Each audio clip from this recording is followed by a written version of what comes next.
Yo, You ready? you ready? Let's do it. Right. Cool.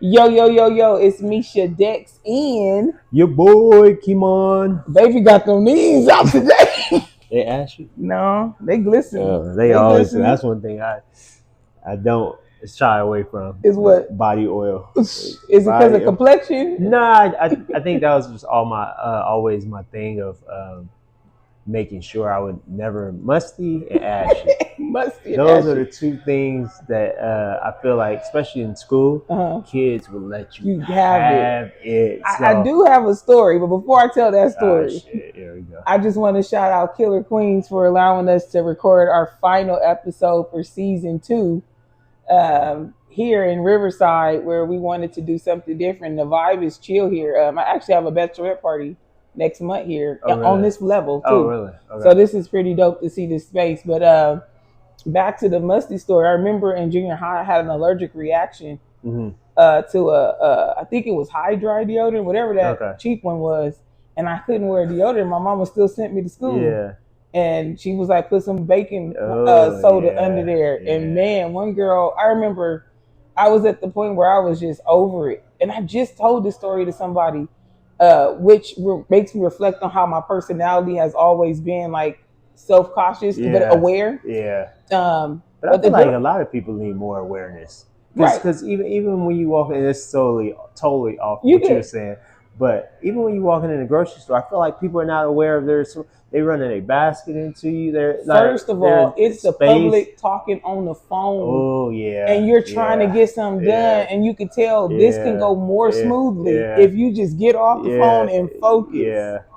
Well, we're not gonna be negative. Right. No, we're not being negative. But no, back to the story. I was in PE, and it was a rainy day, so we weren't even dressed for PE. And I remember, I don't know what I did, but a girl was just like, "Ew, you musty," and I said, "I know." Like, what better way to convey? I said, "I know. I had an allergic reaction to you." I was like, I had an allergic reaction. I can't wear deodorant until this clears up. Yeah. And the girl was just like, and I was looking at her like, what you want me to do? Like, it wasn't like my mom wasn't going to let me go to school that day. You know what I'm saying? But you made a point about like kids will let you have it. Yeah. I seen a meme the other day. Well, not even a meme. It was a video. And they were asking this like influencer, how do you know if you're ugly? And the lady response was, go around some kids. Yeah, they definitely let you know. Very, very blunt and almost fucking rude. Just rude. Because I can't even say I wasn't that kid though. I think we were all that kid. I think so. Yeah. Like the way I joke around, the way you joke around, I couldn't imagine us being very. Hey, that's a nice dress you wearing, and like, that shit ugly, motherfucker. Right? Because you give that look. Yeah. Or you nickname your mama or your guardian's friends based on either they smell, they action, or they house. Yeah. Like there go Roach House again. Yeah. Yeah. Cockroach Motel. Yeah. Nah, yeah. I will say I did get in trouble once because we grew up in the projects when I stayed at my dad's house, and there was this one dude that was a blood. Nickerson's? This was the Pueblos at the time, and on the east side. And dude, I don't remember what I said to this dude, but it was something that was derogatory towards the blood gang. And my dad wore me out, and everybody was laughing when I was talking about the dude. And I was like, "You got on all this red," and I mean elementary age. Yeah. And Pops, when he heard the story. Because I think I want to know if he thought like I gotta go fight this man because my daughter, or what if this man? Yeah. But luckily nothing happened besides getting a whooping over it. But I think I kind of backed up after that. Yeah, no, for sure. I think I went through one spell of like saying because I went to a middle school that was in a Crip area, but. With my after school program where I go every day after school, it was in the blood area. So I found myself saying cuz, but then I was like, man, you better cut this shit out. Right. Like so I think we all went through that again, this is how you know we test limits as kids, right? And it really does. It's a good phase to go through because you're figuring out who you are, right? Yeah. But like you said, you did the whole cuz thing, and you learned ain't nothing about you a gangster. Ain't nothing about me. And you know, outside of defending your family, fight. right? I mean, if you grew up in the hood and can't fight, you grew up in the hood in vain. Yeah. But anywho, you just learn who you are. That's all. So, season 2, 15, episode 15. Yeah, we made it. Take me back. I wanna. My hands be I don't sweating. care. Take me back. Take me back. Take you back. Well, first of all, I feel like what stuck out is that we stuck it out. Yeah. Like there's not one particular episode that stands out more than the fact that we had consistent episodes, right? And yes, there's things that have happened with time frames and what we have going on individually. But most importantly, it's the fact that we kept showing up, the comments that continue to come in the sidebar conversations. If I had to think of an episode that still resonates, I think it's the Angel one. That was the most heart impacting one outside of the one with Trevor, when he talked about his son being a better person than him and the emotions that came from that. But it's just one of those things that you're just not going to get over. Yeah, no, for sure, and I think that was big too because with the Angel story, it was more so almost like how many of people who we don't have contact with are thinking the same way, right? Because the thing is just like we can sometimes react and that not be the reality, right? But then you don't want to be caught not reacting, right? And it becomes your so that's that's kind of what comes to mind. And then obviously just having Trev on here talking about fatherhood and stuff like that. But I think most importantly for us, I feel like our schedules was, me tired, sleepy, whatever the case may be. And again, it's still no excuse because like I said before, that's just as part of being a man, being a father, being a human, being that it is what it is. But yeah, we're here, and I can't even fucking imagine 30 episodes. But I didn't want to mention them in the same space because they're different.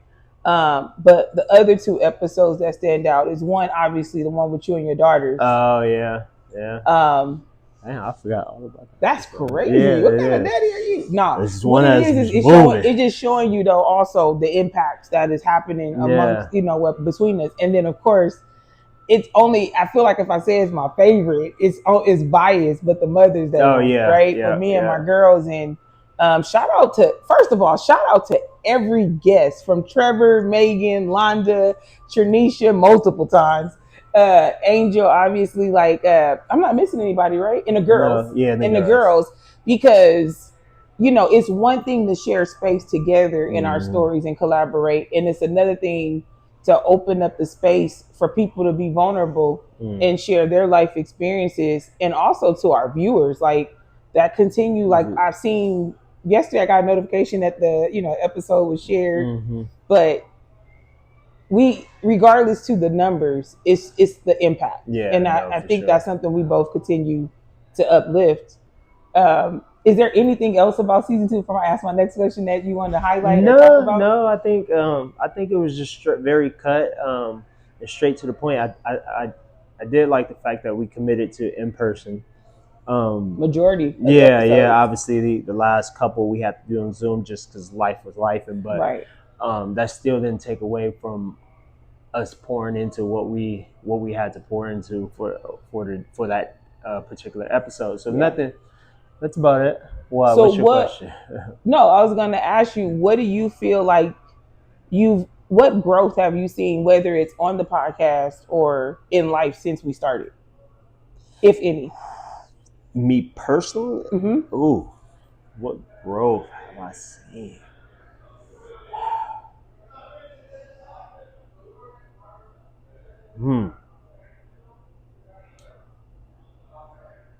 Ooh, tough. Okay, so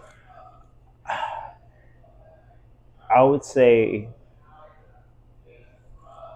regulate my emotions when it comes to the kids. Okay. And I spoke about, but not my relationship. Oh, different story. But no, I spoke Shout out to about. listening. I spoke about having my first teenage experience where I had to be the enforcer, but I also had to be the person who showed compassion in that moment. Even though she had her mother on the phone and this and the third, but it showed that I am really putting my kids first. And what I mean by that, because being a former educator and out of the classroom, I really put those kids first, offering the advice, being the teacher that like, no, you messing up, but hey, I got you. So flip that around to have my own personal blood go through that moment. It felt real. Got it. And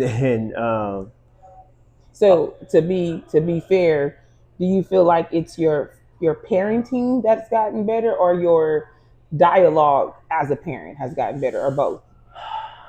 I think my understanding of the world in this generation and what my girls are actually dealing with. Got it. Right? Like, we didn't have this type of influence growing up. Like, if the influence was in front of you, it was in front of you, but you didn't see it nowhere else. Got it. Right? Like, I have to battle with Love Islands. I have to battle with all these reality shows, and also making sure that my daughters feel like they're loved and they're beautiful without the extra. Right. And so yes, parenting obviously getting better, but I think it's more so important of understanding my kids. And as I'm on this topic, my buddy Glenn, shout out to Glenn, he just got just saw he posted an article on Hype Dads. And one of the things that he spoke about was his kids' emotions, because he grew up where it was just do as I say type of thing. And being able to, allow his kids to share their emotions and kind of work through them, or whatever the case may be. And I think that's where we have landed in this life, in this moment of time with healing dads. Yeah. I think that's the word I would use for it. People, dads that are really truly on this journey to erase the trauma as far as they can. Exactly. Because it's a never ending. And not erase, because you will never erase the trauma, right? But not pass it on. Yeah, because you need it, right? There's this balance you're going to always need, because that balance is the reminder of where you're not trying to go. I think when we get too comfortable, we get in this space where we're not growing because we're just stagnant. Because that's where we are. But I love that that's where you're going. I think for me, hearing you say that, it's like, oh, that does make sense. Because I did, for the first time, hear you unfold some of the things that were happening behind the scenes as a parent. So, no, I could definitely appreciate you bringing that up and acknowledge, like, that's something I did witness happen right before everybody on the podcast. And it's different when you in it. When you in it. Like, we all had the moments, I don't know why that person's still with that person. Like, it's different when you're sitting in the shit. Like, it is different. That is always the case. That's what I was saying on our last episode about how people have all these things to say about Clarissa Shield and like the things she's doing. They have all these things to say about what they want on a person, but ain't nobody, not nobody, but the forefront should be the fact that she's a 3-time gold medalist, all these other things. But we do that. We project our own insecurities as humans. And I think that's why YB Negative was important to me, was because it was a matter of removing these unhealthy expectations, let alone unrealistic ones. Yeah. So what about you? What growth have you seen? Multiple, actually. First of all, I don't like my own voice. So oh, wow. So going through the editing process, you hear it 50 million times before you like, okay, right? So, but at the same time, my voice is my moneymaker for my business. So it's making me be more familiar, and it's making me be really cognizant on how I pronounce stuff, and not like you can hear when I feel confident about something and break it, go back. So it's a love letter to myself. Like at first when we started this, I said this is a love letter to my friends. This podcast is a love letter to myself, to remind myself of things I've overcome, because I'm one of those people, when life continues to move, I forget all about it. And then I go back and be like, oh, I did overcome that. I mean, like at the end of season 1, I brought up being a cutter, something that shocked everybody. But it was my truth that I completely blocked out. But it was something that I needed to acknowledge how far I've come. But then the other part is I want to step into the digital content world like heavy now. Like I always had it. And so I think that fits you for sure. So definitely. I've grown. Like if you think about our first, first season to now, and some of the things I've been able to experiment with, and like thank you for giving me like the freedom to do it. Like I'm discovering new talents. No, for sure. That's definitely you. Hands down. So that's where my growth is. And it also has allowed me to have conversations with you that don't feel hard. Because we're not I hear you. So with the growth, okay, with the love, with the letter to your friends, letter to yourself, if we're looking at a screen that that kind of projects your future for season 3, what would that look like? Like, what would that trailer look like? Less sitting down during our episodes. Okay. Really showing more of day in the life of some of the things that we're facing without being intrusive to the ones that we love, right? But actually showing up more in spaces with people, like meeting people where they are and talking about like how they got here. Right? Interviewing more people in different, like even if we flew out of state would be dope to cover some different things. I'm not flying right now, but we drive. Yeah, we can drive. We can drive anywhere. But even again, not even that was more of an extreme example, but like just meeting other people willing to be vulnerable and inviting them more and meeting them there, right? So like, okay, we'll meet you. So that was a vision for the podcast, but I'm talking about personal. Personally, my apologies. No, you're good. Personally, like right now I'm facing some employment stuff. Okay. And so I had this thought back in January that I wanted to go into digital content. And so I applied for a job that will allow me to do that. And so we'll see what happens from there. But ironically, I have like multiple gigs coming up for this year that are allowing me to use my talents. And I'm just praying that what I feel and what I'm envisioning is going to come to life, and that I can bring that. So you're saying being a little bit more edgy in terms of jumping off the edge, in terms of stepping into new. Yeah, I don't have no choice.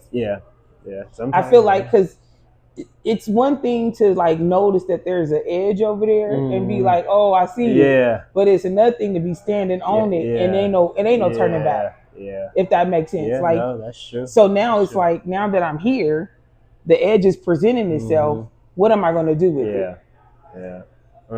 And is it really the edge to an end, or is the edge to a new start? It goes back to, is the cup half empty or is it half full, right? So is this edge here to intimidate me, or is it to remind me how strong I really am. Because sometimes we confuse fear as a stop sign. But really it's go, because you got it. Like, you are greater than you realize.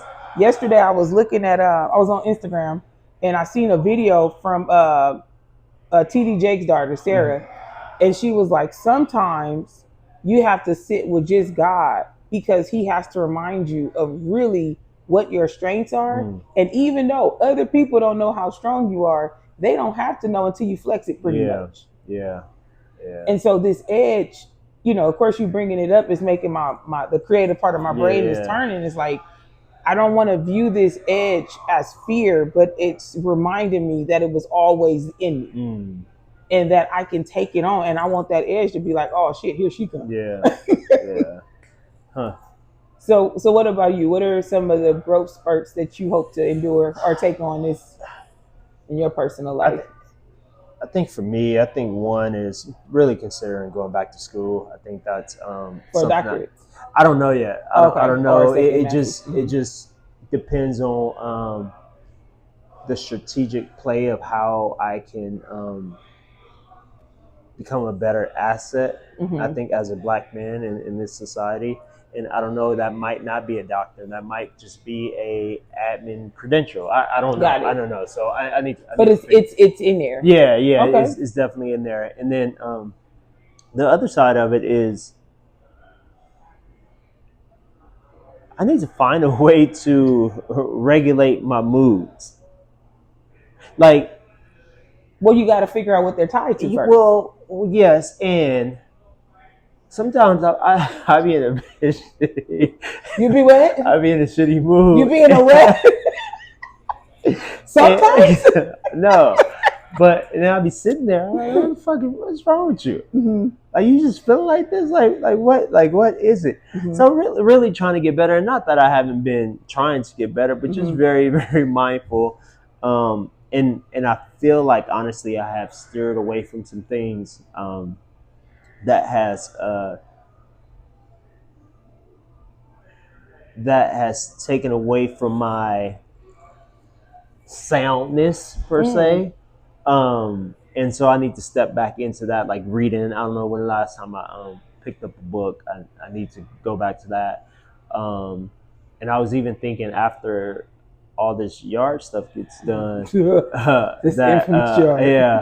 that I would try to do yoga in the morning, or not necessarily yoga, but like something. Meditate 15 minutes a day, or just, it sounds like you just want to find groundness. Yeah, and I need to not.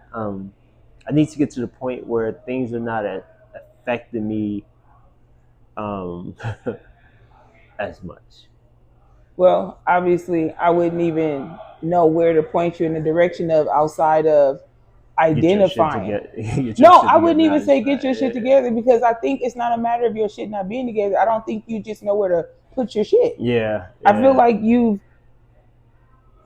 let's just be candid. I feel like you get very hyper focused, and when you get hyper focused, because you be all in, right? Like on something, like let's just use the yard for example. You go hard on that. Anything that interrupts that irritates you off top. I've seen it. But that's with anything that you're really focused on. Yeah. And that's why when I told you maybe a couple of weeks ago, I was like, I think you need to find balance. He was like, no, I'm balancing everything. And I didn't combat it, because I'm like, well, that's not true. The balance is, okay, you're focusing on this. Maybe put restrictions on it. Okay, I'm only going to do 2 hours here because I know I got this here.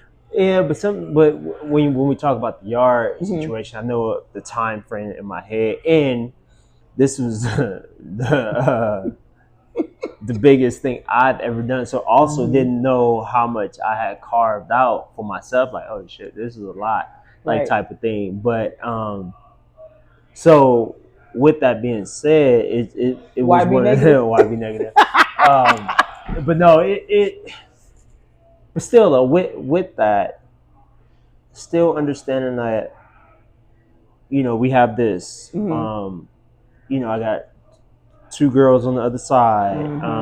The one that's there. The one that's there. Then living with fiance. Like it's so when I said balance it at all, it's like Shit. That's what you're balancing. But there's something internal that's not balanced. Yeah, and that's what I was getting at, right? Yeah.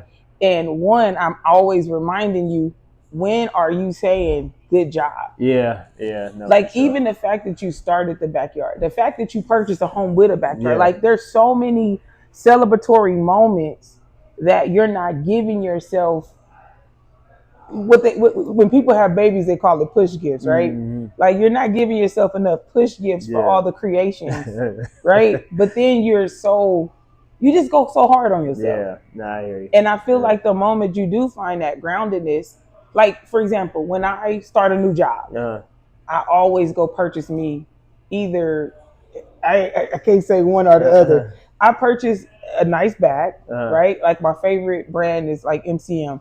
I'll purchase a bag, and I have two choices. I'm gonna find a matching wallet because it's ridiculous, but it's mine, right? Mm-hmm. Or a pair of shoes to match the bag. My point is that I give myself an opportunity to without feeling guilty. Yeah. Right? Yeah. Like, and then when I wear that bag, I'm reminded, like, dang, I did accomplish, whatever the case is. I'm not saying you can buy me a bag, but no, but like find your celebratory moment. Like whether it's that expensive bottle of whiskey, whether it's putting it, something, because you need to remind yourself of how much you've grown and how much you've like, it's one thing I could tell you all day how much you've grown, but if you don't see it. Yeah, no, for sure, I hear you. But for season 3,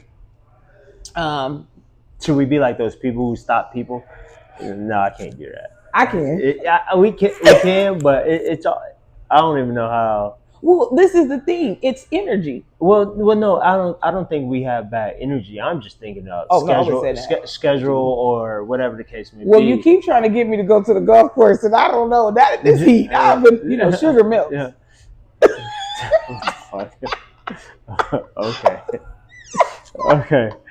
But what were you saying, season 3? No, season 3. What would be something you would like? And you kind of, joked around about it by stopping people. But like season 3, what would you want to see implemented or different? Like, what is something that you want to challenge us to do? Well, let's talk about this, obviously off air. But how about we highlight our friends that are doing something? I'm all for that. I think obviously that's going to come with possibly more Zoom than just depending on if we can make this. But I don't think our viewers care about that. Yeah, I don't think so either. Right. But but I think I've been on the side of, hey, I created something, and I just want you to repost it, but not saying you, just in general. Yeah.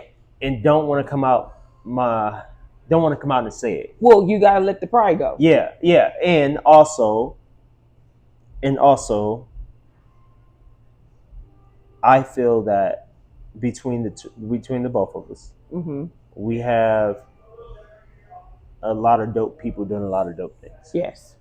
And so maybe that can be something that we can kind of focus on. So, question.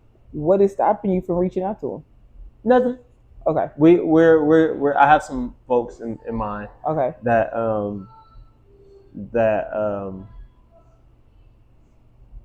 I'm sure they'd say yeah. Mm-hmm. But yeah, I think season 3. Let's focus on highlighting our village. Yeah, and it's only 15 episodes, so that means between the two of us, that's 7.5 people. Yeah. So the baby got to be doing the half, the 0.5. Yeah. So no, I think that would be dope. I think we could definitely reach a goal of at least trying to, on each side, at least contacting 5. Yeah. And then we could do our own 5, with us checking in, because like this next 15 episodes are going to lead into the holidays. Yeah. Yeah, that's true. It's going to lead into the holiday season changes. People are going to be getting married, and people are like, so many things are going to be happening. I pray that I'm in the position that I, have been praying for since January, on top of like all the different, business endeavors, and your yard should be damn near done. Matter of fact, it should be done tomorrow. Yeah, no, it better be done tomorrow. I got some last minute things I have to do when we get done. But yeah, it's fine, and obviously it's going to continue to change as ideas come. But right as of now, though, I'm happy. I'm excited. Okay. And we're gearing up for Liska's 40th birthday bash at the house, so that's another push to I've get been everything. stretching, so I can come do my kid and play dance. Yeah, so it's gonna be a good time. So So we're ending off season 2 in this very moment. What is something you want to encourage to anybody watching that, particularly, let's say, the male audience? What is something that you would want to share as we sign off this season? The male audience, I feel like as dads, and even just men in general, I feel like we get into this phase of not feeling like we're as far as we should be in that moment. And I think it's just going to take time. Just give yourself time, give yourself grace, give yourself time. Because I was thinking about this, and like I do tell myself, like, you're doing the best that you can in this moment. You're actually doing great. But sometimes when you're running a race, it's hard to stop and realize, like, damn, I am. Or something gets presented and it takes you off your that focus of grace, when the grace should always be the focus. Got it. Right? So yeah, just give yourself grace.